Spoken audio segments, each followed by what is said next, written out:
I'm so glad that you were able to make time off your busy schedule to come for our program. Welcome. Thank you. Thank you so much. Great. So this is Heritage Christian University College. Our core values are entrepreneurship, philanthropy, ethics, and global competence. And you exemplify all of them. And that's one reason we invited you to be with us today. So let's start. Tell us a bit about you, a bit more about you than what I just read. If I have to add more, I'm in trouble. Oh, okay. You said a lot of things. I also have an MBA, executive MBA from China Europe International Business School. That's one thing I can add because it was a difficult course. So I have to let people know that I did it. Oh, it's an MBA, Yes. general administration, or focusing on what? More C-level education. So education, business management education for corporate level executives. Okay, corporate level executives. Great, great. And what else should we know? One thing that I'm most proud of is I have an NGO that focuses on maternal health care, early childhood brain development, youth skills training, and then plastic waste reclamation from our beaches. So that's one thing that I'm most proud of. So an NGO that is into maternal health care. Maternal health care. Tell us about that. Why that? A lot of people are born disadvantaged. Okay. And some of these disadvantages are not necessary, meaning they could have been avoided. They could have been avoided. And a lot of it starts from the maternal stage. Okay. So pre-maternal health care, delivery health care, and then post-health care, all the way up to vaccinations. So, and a lot of our rural communities where majority of our workforce, our youth is coming from, don't have access to good maternal health care. Okay. The thing about it is the service of maternal health care is free in Ghana. The service, giving out maternal health care is free. But the equipment to give it up, the places to give out these services are not available. Okay. So a lot of these matrons and midwives go and they have to go into some hut somewhere to give birth. Yeah. So we found out that we have over 5,000 community health posts in Ghana.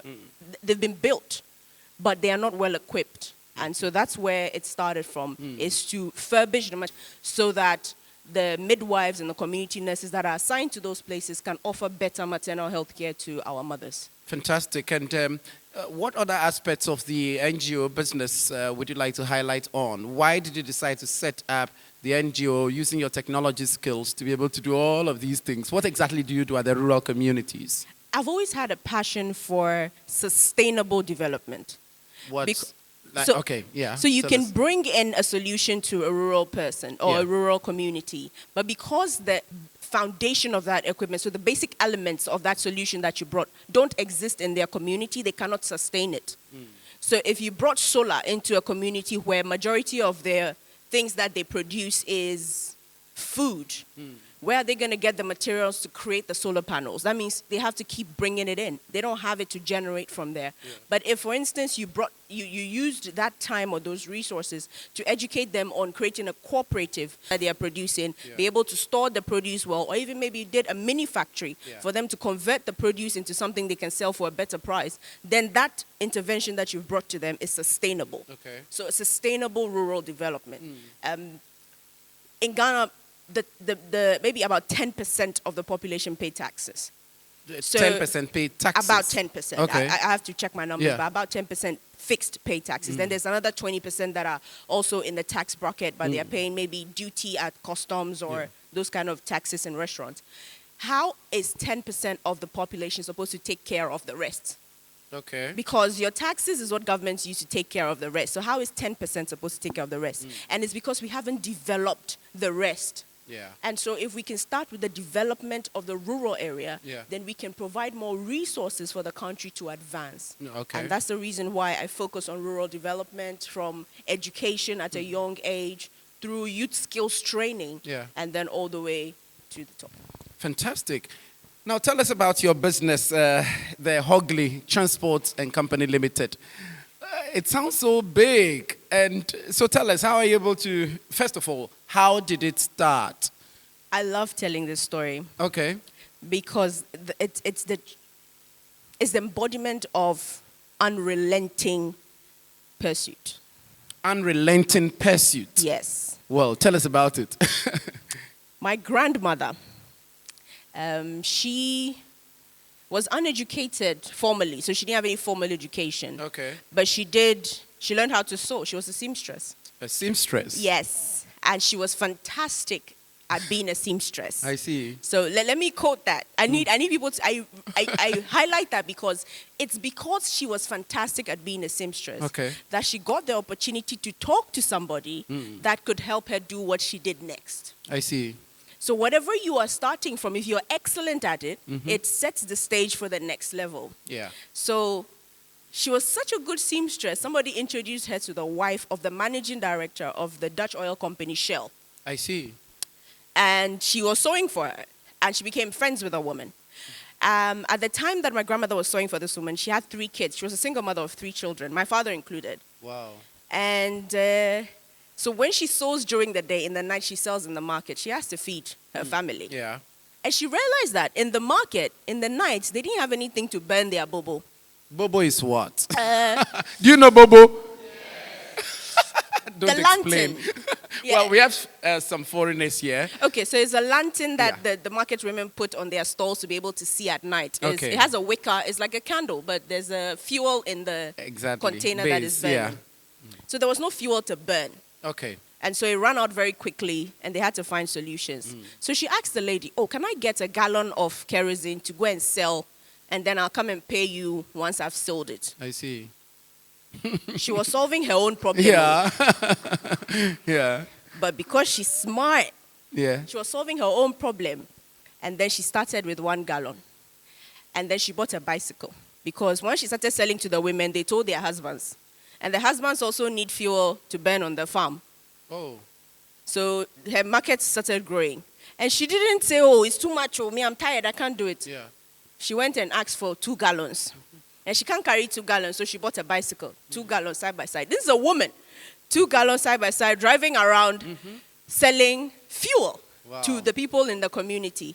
And she was so industrious. She saved her money. She kept investing in her business. She didn't spend all the money frivolously. Yeah. She kept investing in her business. And she went from the bicycle to a car. The car she used to put drums in the back to sell to now companies who are running generators and all those things. Yeah. She was bold. That's one thing about her that made her who she became. Boldness. I see. Fearless boldness. And then from the car with the drums, she bought a truck. It was a small capacity, 13,500 liters. But at the time, that was one of the biggest capacities in the country. And I've heard this story. I don't know if it's true, but I've heard my family say it, that during the 1979 issues, the drama that happened in the country, she was one of the only people that you could get fuel from. I see. In Ghana. And so then she started supplying the army. I see. And my father, who was in school at the time, saw this happening. I see. Now, this is the reason why I do exposure training for the youth. Okay. He saw it happening. And because he saw it, now he knew it was possible. Okay. If he hadn't seen this happening, I don't think he would have known that it's possible. And once he saw that, when he finished school, he said, I'm going to learn how to drive. Oh, how to drive? Yes. And not just any car, but? A tanker. So he finished O-levels and told my mom, that's it. My grandmother, that's it. I'm not learning anymore. She was furious. And because she was like, I didn't go to school, so my children have to go all the way, you know how our parents are. Of course. And so if you're not going to do it, then get out of my house. Oh. So this one was not Joseph that was sold. This one was Joseph that was sacked. Joseph that was sacked. He was sacked from the house. And he started being a mate. He's a Joseph, right? He's a Joseph. Oh. My father is a Joseph. Yeah. So he started being an assistant, a mate to other tanker drivers. And from mate, he learned about how to fix the cars. Yeah. And then he became a fuel station attendant, the pump attendant, those who pour. And he did that one too. He learned more about the oil business. And then he started driving. I see. The truck. And from 1 truck, he went to 2 trucks. Again, very industrious like my grandmother. 1 truck to 2 trucks, 2 trucks to 3 trucks, and today is 500 trucks. 500 trucks. Wow. Such an interesting story. One day, bring your father out to hear. Why? He would love it. He would love to come. It, yes. Fantastic. Now, how old is he now? 65. Oh, 65, still active. 47 So years. he's the managing director right now of the company? Yes. Okay, and you are the deputy. How many children of his are into that business? No one, only me. Only you? Yeah. Why did you choose to enter into that business? Gratitude. Gratitude. I see. Because it opens up so many things. Yeah. Yeah. So we started going, it was fantastic. Oh, a few things in HR, I realized, this thing we can create a database instead of using this manual thing that we're doing. So IT came in, and I started using, and it was basic. I was using Excel, creating databases with Visual Basic to run some scripts on it, I see. making things work. Then 3 weeks to the audit, the operations manager resigned. 3 weeks to the audit. 3 weeks. The operations manager resigned. Understand, his role is operations manager. Yeah. So he knows everything. Yeah. And he's been there whilst we are preparing. Yeah. And so now you're going. Then hula baloo. Yeah. It was fantastic. And in the midst of chaos, Yeah. something happens. I see. Something happens. At the time, my big brother was also in the business. Okay. Eric. He was a general manager. And he and I just sat down and looked at ourselves. Asema ba. There's a problem. Because most of the documents that they'll ask for, the operations manager knows about it. Wow. And he was gone. And he was going. Okay. He was. We spoke to him. Make it after the... I'm going.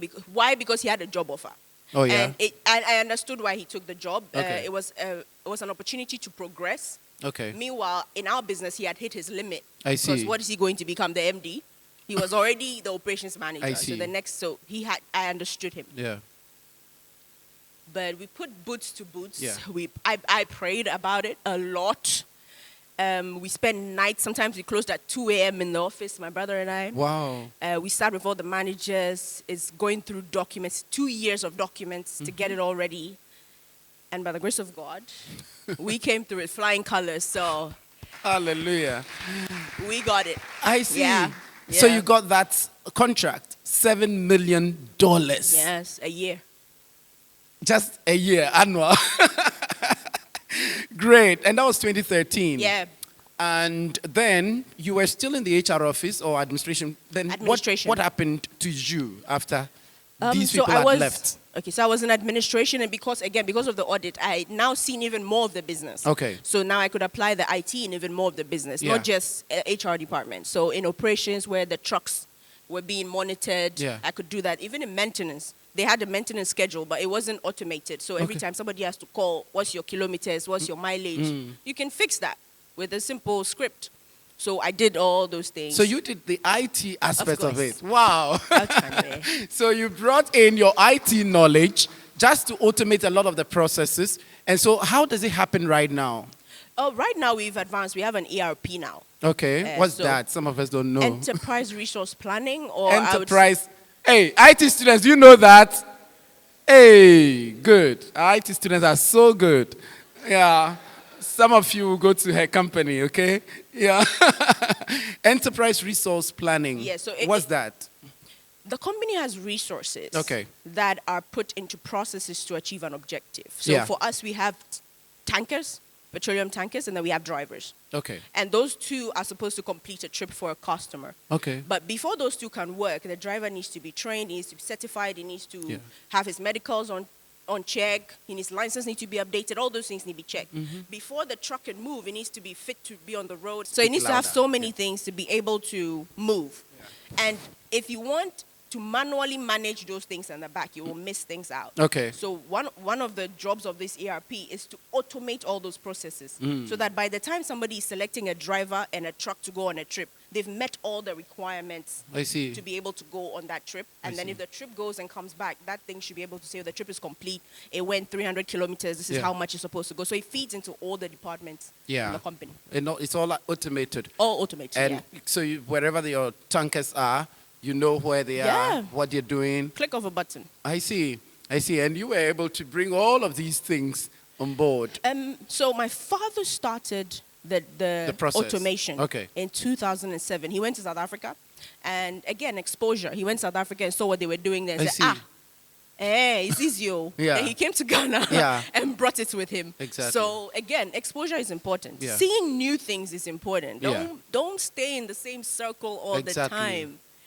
Don't do that. Yeah. It limits your mind. Open your mind. Yeah. And thankfully, Yeah. because of technology these Yeah. days, you can see so many things. Yeah. And I would say YouTube, but not just any YouTube. Follow BBC World. Follow Al Jazeera worldwide. Follow those technology firms that show innovations. Yeah. It will open your mind to so many fantastic I see. So, yeah. Great. And so you transited from the HR office into, how long did it take you to become the deputy managing director?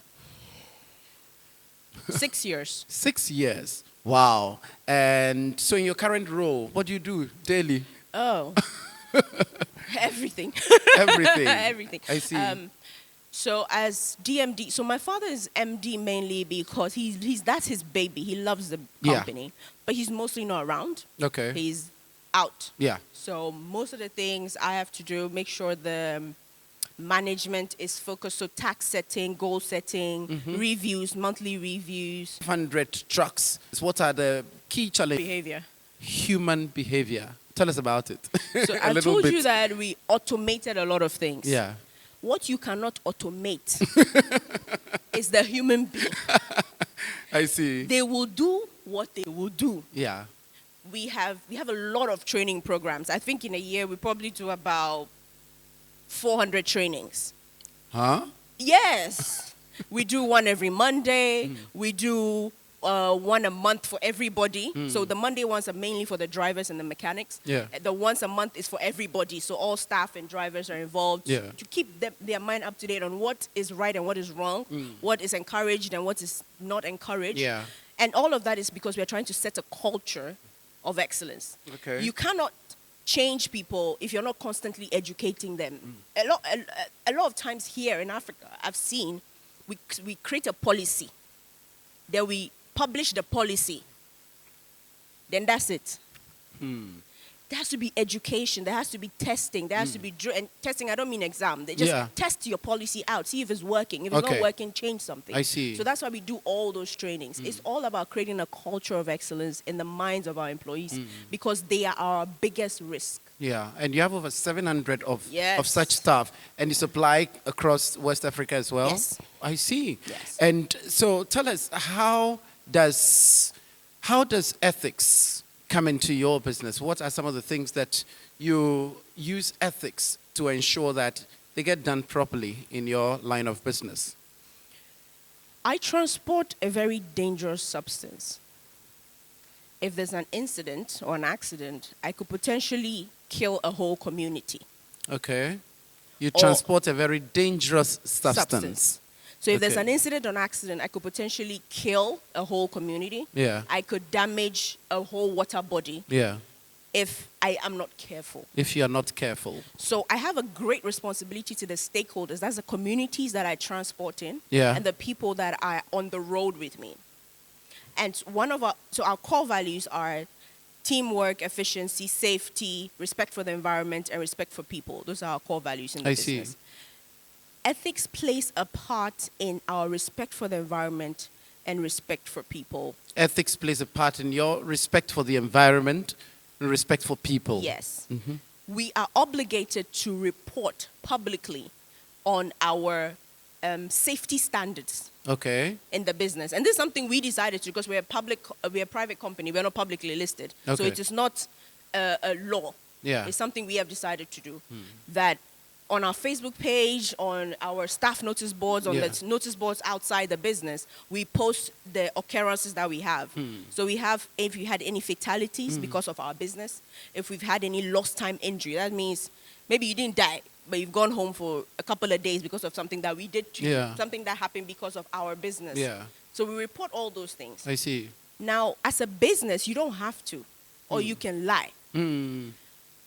But our managing director says, if you show your people that manipulating the numbers is what you like, they will not only manipulate them to the people you want them to manipulate it to, they will manipulate it to you. Wow. Say that again. Say that again. If you show your people than manipulating the numbers so that you look good outside. You understand? You lie, so you look good outside. It's what's important to you as a business. So that, how do you call it? Cover up. Cover up. The top is nice, but the under is rotting. If that's what you show your people that you like, they will not only manipulate the numbers to the public, which is your goal, they will also manipulate it to you. I see. That's deep. Interesting. And because of his drive to push that, and also I support it 100%, I'm all about transparency. So because of his drive to push that, it's become ingrained in the business. Something happened. It happened. Say it. Let's see how we'll fix it so that tomorrow it won't happen again. But if you cover it, I'll think that, everything is good with me. The next thing that will happen, I can't cover it. Yeah. When we're chatting, you mentioned about your record, 5,000 days of... Yeah, over 5,200 days of no major accidents, fires, deaths, or injuries. Wow. That's great. And also hinged on some of these safety standards and records that you've been taking your people through. And now yourself... You also run another side business. How is it called? Ebla Trading and Advisory. Ebla Trading and Advisory. Tell us about it. What exactly is it? And why are you so passionate about it? It's about development.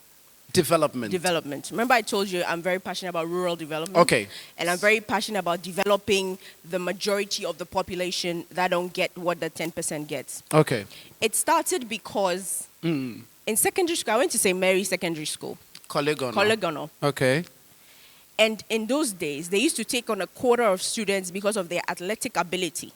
I see. Not because of their academic performance, Yeah. because of their athletic ability. So they came to school. I remember one girl, she was fantastic at everything. Volleyball, basketball, athletics. And they put her in visual arts. Yeah. She's not stupid. She has a problem with communicating. Okay. She had a problem with communicating. English-wise. Okay. And this is not the fault of her. It's from the background where she's coming from. When I listen to her talk, the foundation that she went through, there is no way she's coming to compete with me in that school and stand any chance. Yeah, I understand. You get it? Yeah. And there's nothing that, I won't say there's nothing, but it's very hard for my English teacher in secondary school who is teaching over 200 students to dedicate time to fix this young lady's foundation. Yeah. I'm talking about conjugation and grammar and know where to put the noun and the verb. Yeah. And that's what, it's always worried me, that even though she's a brilliant person, she's not, we are starting the race. Yeah. But she's at 0 meters. I see. And I'm at 50 meters. Yeah. I don't know if you get it. We get it. It's not the same. The stage that has been set is not the same. Yeah. And now public education is free. Public education is free, SHS. Yeah. It's free. Yeah. But the quality of education that is being given, Yeah. if you take that, and then to make it worse, we've made free SHS and then the mixture now, right? And so you get to SHS, your foundation is bad, and you're coming to compete with somebody who graduated from SAPS International or some other international, and all of you are in the same school, and we are giving speech and prize giving day. You won't get some, you don't know why. It's not. It's really not your fault. The foundation is not the same. We are not starting from the same level. Yeah. So my aim is to make sure that we at least give them the same level. Okay. Bring them up to a certain level that's... English and maths. Okay. Let's just do English and maths. Maybe some technology because of my background. And some social skills so that they can have some confidence. Because confidence is... See, you can have everything. Yeah. But if you're not confident, some things will pass you by. I know. So let's give them some of that. I see. Set them up so that when they even go to primary school or wherever, their English is good, their maths is good. What the teacher is teaching, they can get it. And then they can communicate properly what they want to communicate. Fantastic. And you do this at the rural areas or where Yes. exactly? Mostly rural areas or deprived communities. Okay. Yeah, so mostly rural areas. We've done some in Fuma, we've done some in Nungwa. We are going to do some in Kwai in the eastern region. So yeah. Fantastic. Thank you so much for that. Now, final question, then I would open the floor for the audience to also ask you questions. Ladies, talk to our ladies, especially those in IT, because you are in IT and you're making it big with your IT skills. You love math and science, Yes. things that, scare some of us. You love them and you are using them to do a lot of things. Talk to our ladies. Okay. Hi, ladies. Let me start with the difference between me and Conrad, Yeah. or Conrad and I, grammatically, Conrad and I, is physical. It's physical. His muscles, his feature, his everything. He's stronger than me. Hey. Physically. Right? But so far, apart from emotional acuteness and awareness, science has not come up with any distinction between the male and female brain in terms of performance. That's what I'll start with. So remember when I said we all need to start with the same foundation? We have the same foundation here. We don't have it here because if we go for a race right now, he'll beat me. Clear and simple. But here, we have it. So whenever it comes to something that has to do with the mental capacity, I say gender equality. But outside of the mental capacity, please don't talk to me about gender equality. I'm not there. Whatever you put your mind to, you can achieve. Remember, he asked me a question about why I joined the family business. I had put it in my mind that when I finish school, I will serve in the family business. I've told you that some of my siblings, the course they did doesn't have anything to do with oil. Me too, the course I did doesn't have anything to do with transportation. But I put it in my mind that I was going to come and do it, and I did it. So what is in your mind? This is for the ladies. What's in your mind? Because whatever you put in your mind is what you will get. There's this new thing that's come around that says, if you say today, I want to see yellow cars, you will start seeing yellow cars. So what's in your mind?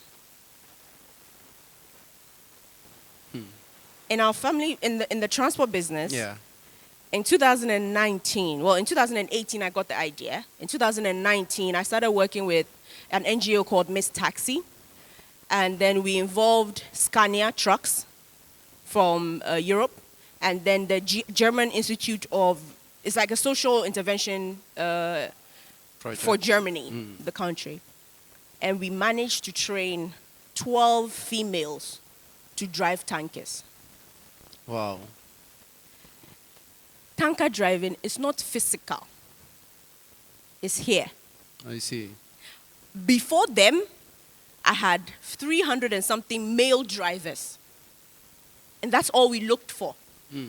So you have about 12 female 12 tanker female tanker drivers. Yes, very Great. proud of them. They're doing fantastically well. They can drive it anywhere. I see. Anywhere. Biggest, longest truck, they will drive it. Wow. And they're doing fantastically well. So what is, and one of the ladies that I spoke to, she was a trotro mate. Then she decided to come and learn how to drive a tanker driver. And this is a woman. That's a trotro mate. So this is somebody that has put it in her mind that she's going to break boundaries. She's going to do what she needs to do to survive. And this is what she likes, so she's going to do it. So if as a woman you decide that, I want to do safe jobs, you will do safe jobs. If you decide that, I want to break boundaries, you will break boundaries. It's all here. And you said it takes about how long to train one driver? 6 months. 6 months from submitting your application to getting on a truck. 6 months. After they've had their own license, Of course. You have to learn the Horgli way, so it takes time. I Remember see. I said we like to do a lot of culture mindset changing, so Exposure. it takes time. Yeah. I see. And so tell us finally about your faith. What's the role of your faith in all that you do? So if you talk to any of my schoolmates from UCC, they'll say I was a cool crife.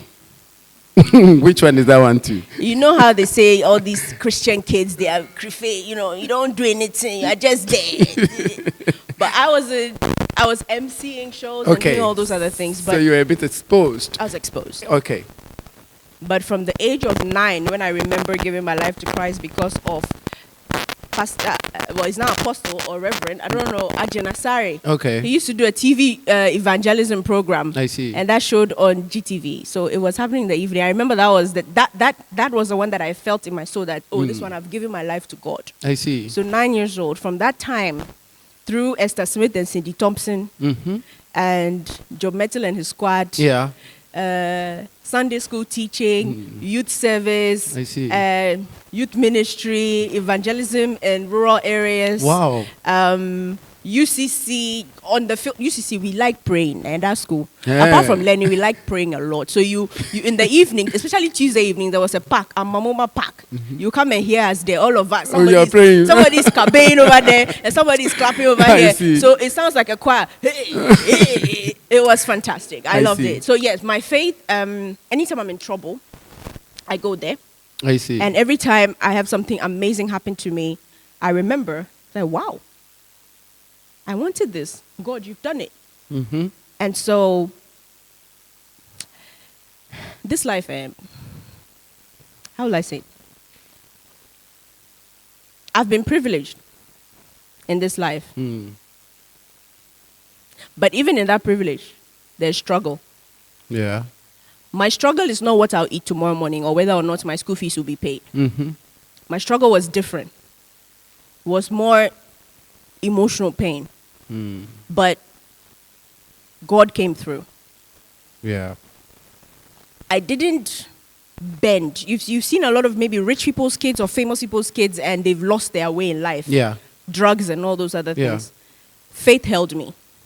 Faith helped you. Faith held me. Held you. Okay. Held me.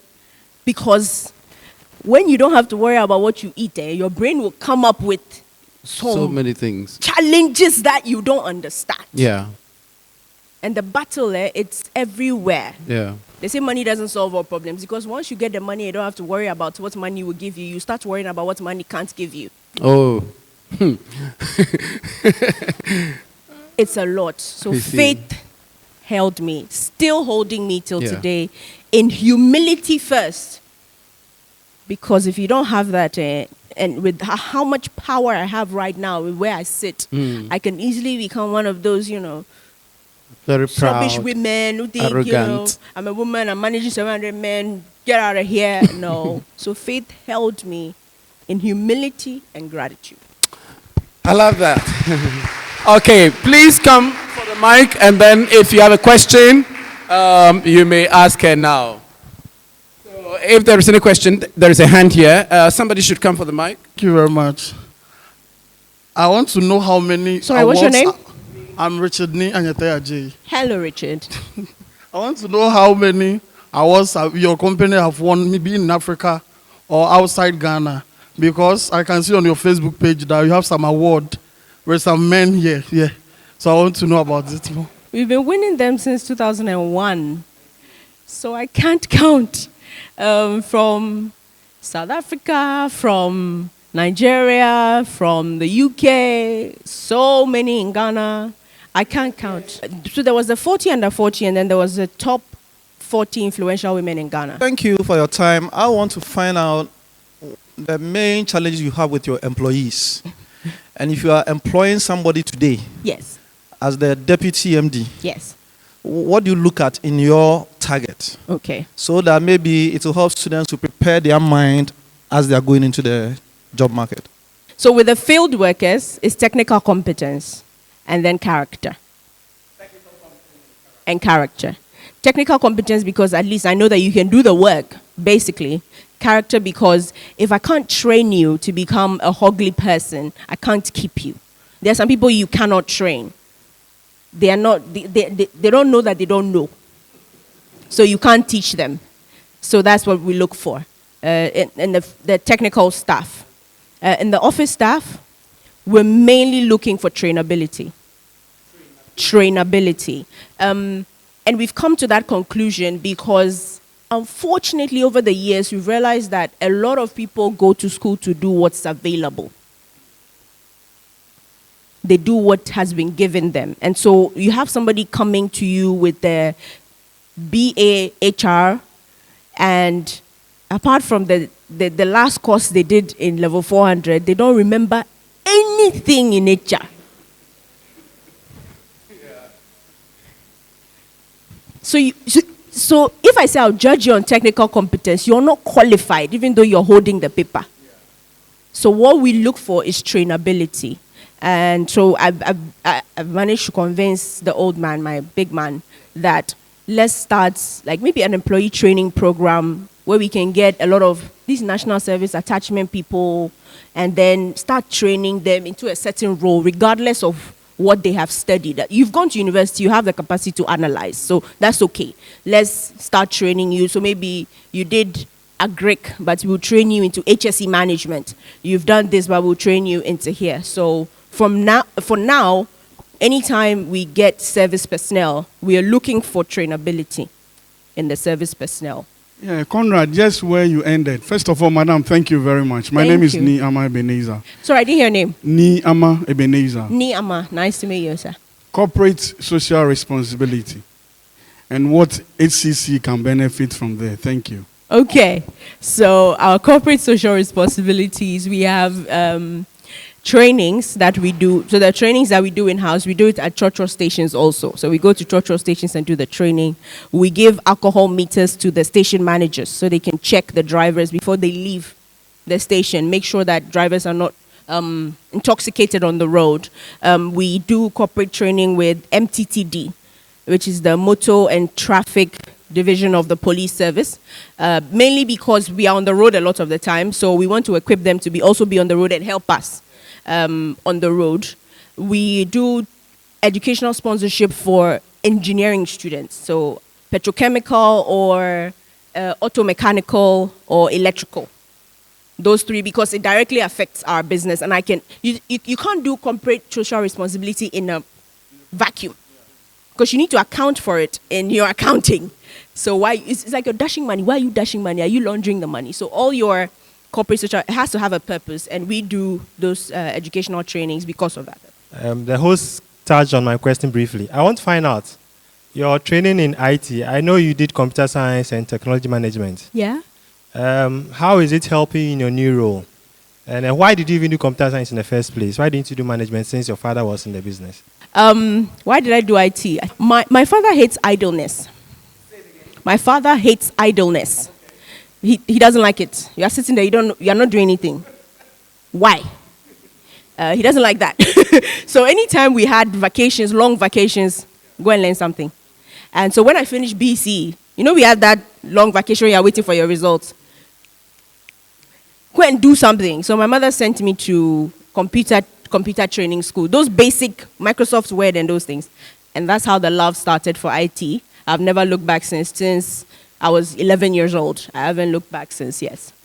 And so that's why I read IT. That's why I followed IT. I did science in SS. I went and did IT in UCC, and then I did innovation and technology for my master's. I'm IT. So that's how it started. And how is it helping me in my current role? Analytical skills. Yes. IT is data. No, wait. Computer science is hardware creating data. IT is analyzing the data that has been produced from the computers and then applying them to real world problems. So doing IT helped me to be able to take a bunch of numbers and tell a story. And it's my ability to take those numbers and tell a story that is driving me up the corporate ladder. Because things that other managers will come and give you an Excel sheet of data, I will bring you a graph and tell you why this thing that happened here correlates to this thing that happened here. And if you did this, it will fix that. And every manager wants problems solved. Like every business owner wants somebody who can solve problems, not tell me about the problems. So that's how it's helping me. Thank you. Okay, my name is Bernard. Hi, Bernard. All right, I would like to know if you have a family. And then also 10 years to come, where would you like to find yourself? If I have a family, I came from a family. Meaning if I've created a family, if I have invoked my creation spirit. Not yet. Not yet, I have not. And 10 years from now, 10 years from now, fantastic. So we want to do, in terms of my NGO, We want to do 3 youth skills training a year, furnish 3 maternal units a year, furnish, put the training container. So it's going to be a container unit with a computers in it that the kids can learn in. We want to put one in each district in Ghana. And then the last one would be the plastic reclamation. Is we want to set up plastic reuse factories in each region. And I'm hoping that 10 years is enough, but if it's not, then it will continue. But this is my long-term goal, is to be able to fix these 4 problems. In terms of the family business, we are hoping that we can keep diversifying, because in as much as oil and gas is a great business, you can't keep all your eggs in one basket. So we're looking at how we can integrate all these skill sets into maybe a group of businesses instead of just one business. So I'm hoping that we can drive that and make it happen. My name is Nicholas. Nicholas, Yes, nice thank to you meet for sharing your experience with us. My question is related to what you just said about your plastic. I think you mentioned it earlier, that one of the things you do with the NGO has to do with plastics. Can you Yes. give us details about okay. it? Yeah. Okay, so plastics are a fantastic invention. We have misused it. It's not the plastic's fault. And we misused it because it's so versatile and so durable. And so now that we are using it, let's find a way to recycle it. That's the whole aim. It started because one day I went to the beach to sit down and think about my future. And I found the fishermen pulling in nets. I've never seen it before. So I said, oh, fun, let's stay here and watch them pull in the nets. 2 hours. I mean, when I start something, I'll finish. Resilience. I will finish. So I sat there 2 hours. Jesus, when will they finish pulling this net? They finally finished pulling the nets. And I bet you, all that work that they did, because they started at 4 a.m., all that work that they did, up to 11 a.m. in the morning, majority of their catch was pure water rubbers. Majority of their catch was plastic rubbers. So I asked them about it, and they said, this is what's happening nowadays. So that's what's happening nowadays, and that's how the plastic thing started. I wanted to teach, because they are going to lose money because of those plastic rubbers. So I wanted to teach them how to turn that plastic rubber they've collected into another money-making venture, aside the fishing that they have gotten. Then it turned into, let's clean up the beaches, because that's where the plastic is going into. Then the beach people said, the plastic is not coming from the beach communities. They said, it's not coming from here. It's coming from the Odona. It's coming from the rivers inside. So go and educate the people inside to stop throwing the plastic into the dustbin. And that's how it started. So it's mainly about teaching people how to segregate their plastic waste, and then also teaching them how to make money from the plastic waste. Because if they segregate it and they still have to go and throw it in the landfill, there's no use. So that's what we're doing. Okay, thank you. It's not more of a question, but perhaps a comment. Okay. Humans as we are, we all have the tendency to judge people wrongly. The first time I think I saw you on social media is the 40 Under 40 Awards. And I'm an author and a writer. And one of my colleagues, authors at the Ghana Association of Writers, was nominated in the 40 Under 40 Awards. So when you won the awards, I was reading commentaries, and someone wrote, I think the person said, it's a family business and you inherited it, so you probably don't deserve it.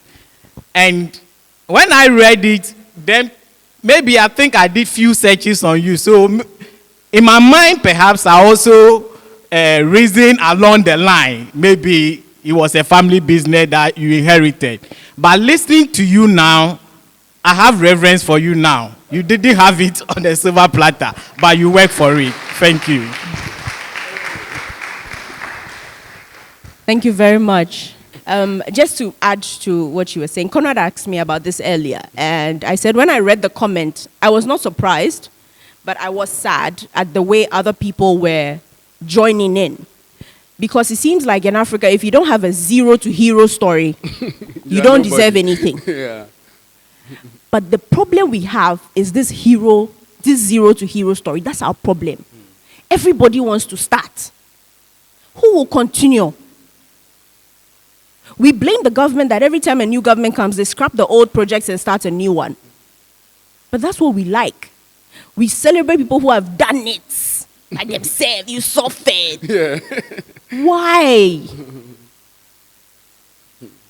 Let somebody continue so that if, let's say, we are starting from 0 to 100 and somebody has done it to 20 and he has died or she has died, another person should continue from 20 to 50 so that in the end, all of us are getting better. Yeah. But if we are saying that another person should leave that 20 that has been done, it's been done, leave it and go and start another 0. Are we going anywhere?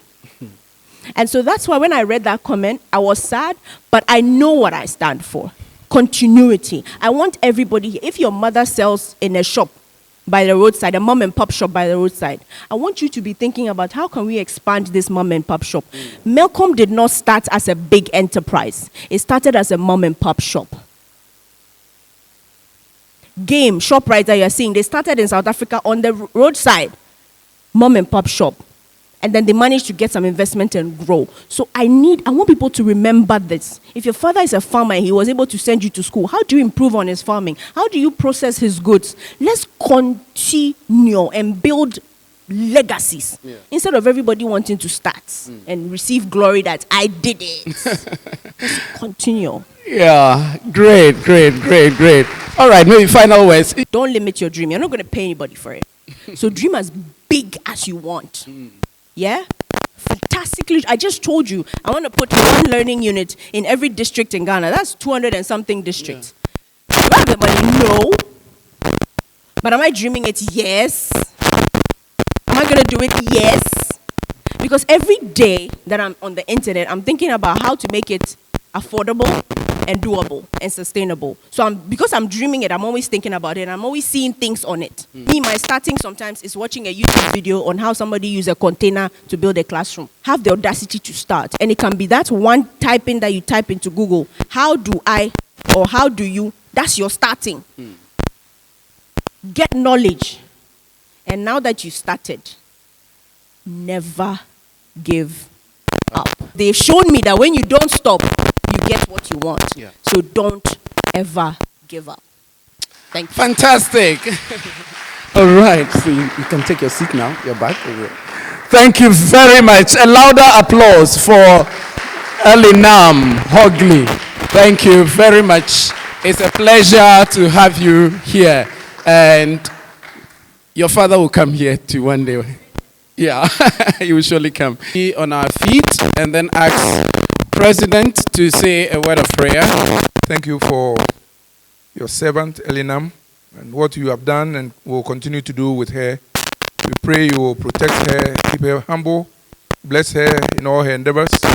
We pray her life will bring inspiration to others.